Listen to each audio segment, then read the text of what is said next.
nombre es Ricardo Silva Romero, yo soy escritor y soy escritor en general de lo que me toque, de lo que hay que escribir. Es dramático el deporte por definición. Dramático me refiero a la estructura en tres momentos, que es la estructura dramática, el principio, el medio y el fin, que funcionan porque son una carrera contra el tiempo. Esa estructura funciona porque uno siempre está sufriendo porque ya se va a acabar una historia. Está avanzando y ya se va a terminar y tiene que resolverse antes de que se termine, como los partidos de fútbol. Es dramática la estructura de un partido y además tiene lo mismo que tiene un relato, es decir, tiene el protagonista y tiene el antagonista.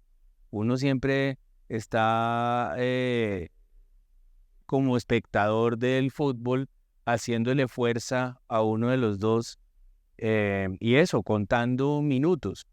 Y claro, el deporte inmediatamente es popular porque, porque es divertido.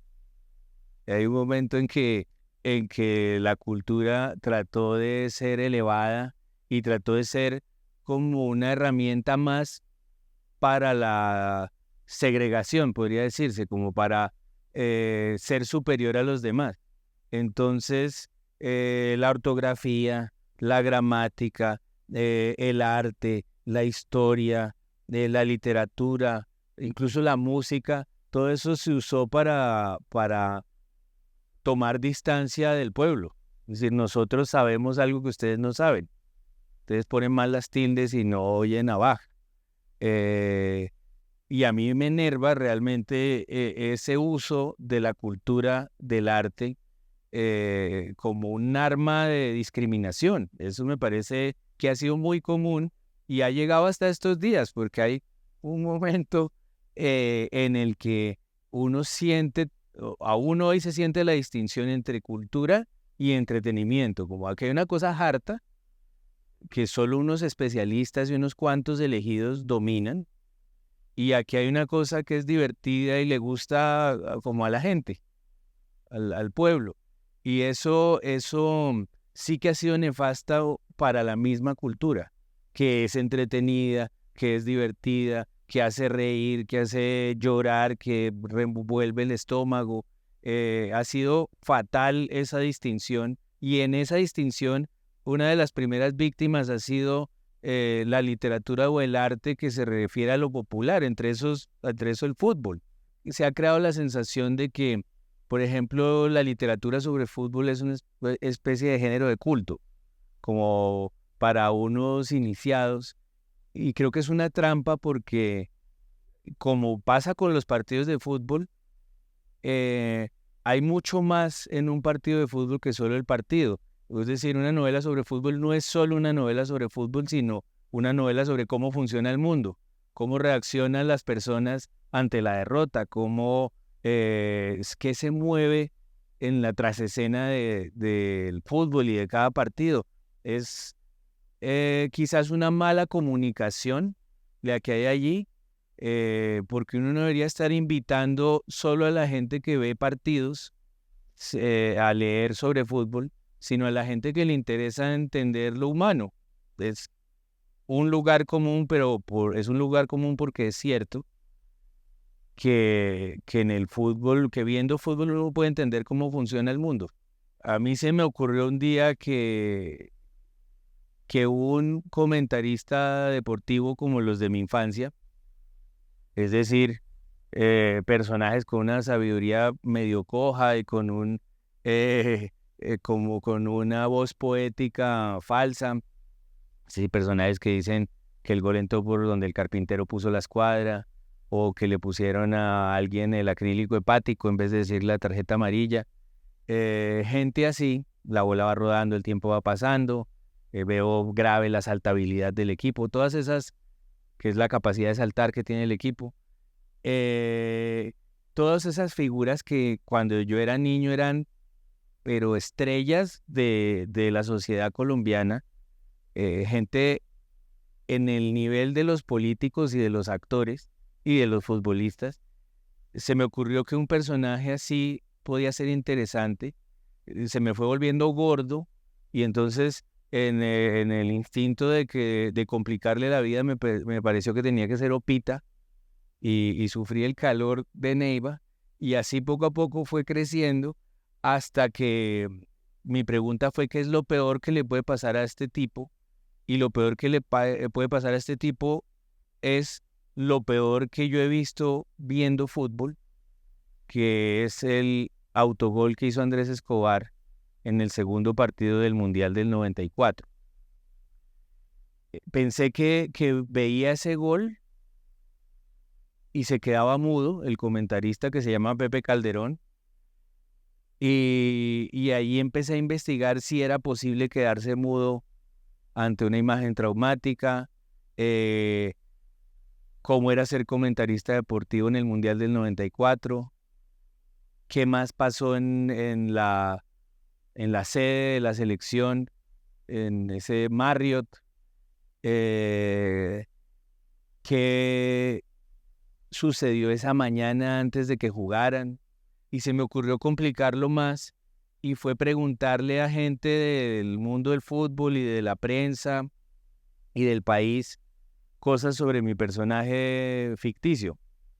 Entonces, a toda la gente que me ayudó le hice unas 3 preguntas, 2 o 3, cómo había sido su relación con Pepe Calderón, qué anécdotas recordaban, y todo el mundo participó y todo el mundo se inventó alguna cosa que está allí. Eh, y lo que está allí es como está implícito en la pregunta, pues es un documento sobre el año 94 y en general sobre el país violento y sobre el fin de una era política, que es la era del bipartidismo, sobre el narcotráfico metido pues en todas partes de la sociedad, sobre el mundo de los locutores deportivos cuando todavía eran unas estrellas. Em, Como decía antes, documentar el mundo del fútbol es documentar el mundo en general. Sí, es cierto que el deporte puede fanatizar y claro, los fanáticos, desde los hinchas de Millonarios que sueñan con ser enterrados en el Campín, hasta la gente que es capaz de matarse en la calle porque el otro es del otro equipo, pues es un riesgo. El deporte produce fanáticos y a veces eh, pues el fanatismo es la muerte del humor y puede producir una violencia que justo es lo que se está tratando de conjurar, de resolver, pues es simbólico el deporte, la gente se hace goles y no se tiene que matar, y esa es la gracia, pero hay fanatismos que además en tiempos de redes todo es fácil de potenciar y sí, de ensombrecer. Yo soy hincha de Millonarios, no sé si lo había dicho de alguna manera, pero soy hincha de Millonarios desde que tengo uso de razón, porque mi papá era hincha de Millonarios y mi hermano era hincha de Millonarios y yo no he sido, pues, rebelde en ese sentido, digamos. Em, Íbamos a todos, absolutamente todos los partidos cuando yo era niño. Los miércoles y los domingos era en esa época, que era una época muy ordenada.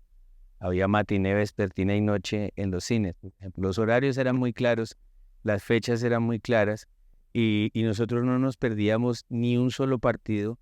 De tal manera que para mí, aún hoy, hasta hoy, es probablemente Arnoldo Iguarán el mejor jugador que ha habido en la historia. Así de sesgado es el hincha, así de entregado, así de exagerado, como decíamos en la pregunta anterior. Todas las proporciones se pierden y la Gambetta Estrada para mí pues es Pelé. Y tenía buenas jugadas, hay que decirlo, era un crack. Em, y es parte de la identidad de la ciudad. Más allá de si es mi equipo o no, pues la cosa de Millonarios es impresionante. Son aproximadamente 10 millones de hinchas en un país de 50 millones. Y además es un equipo que ha ganado 2 copas en 10 años. Realmente es testimonio de que el fútbol es una fe. Ahí no hay nada racional. Es todo infantil en el mejor sentido y el peor sentido de la palabra. Es puro amor sin forma, lo que hay allí. Y sí hay que decir que el pulso entre Millonarios y Santa Fe pues construye la identidad de la gente que vive acá.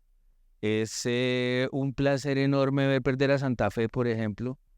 Más aún que ver ganar a Millonarios, como suelen decir los verdaderos hinchas. Y uno se hace amigo de los de Santa Fe y debo además decir que prácticamente todos mis buenos amigos son hinchas de Santa Fe y no es, es una muestra de gran personalidad de mi parte y de incluso de tolerancia y solidaridad por la gente menos favorecida, digamos. Em, pero sí, ese pulso entre esos dos equipos, pues yo creo que sí hace más interesante la ciudad, sí pinta la ciudad un poco como pasa con Nacional y Medellín y América y Cali, sí hay perfila a la gente, sí reúne a la gente y debería resolver también muchas violencias, debería poder canalizar. Sí, es parte de la identidad ser de ese equipo. em, es parte de ser bogotano, me parece.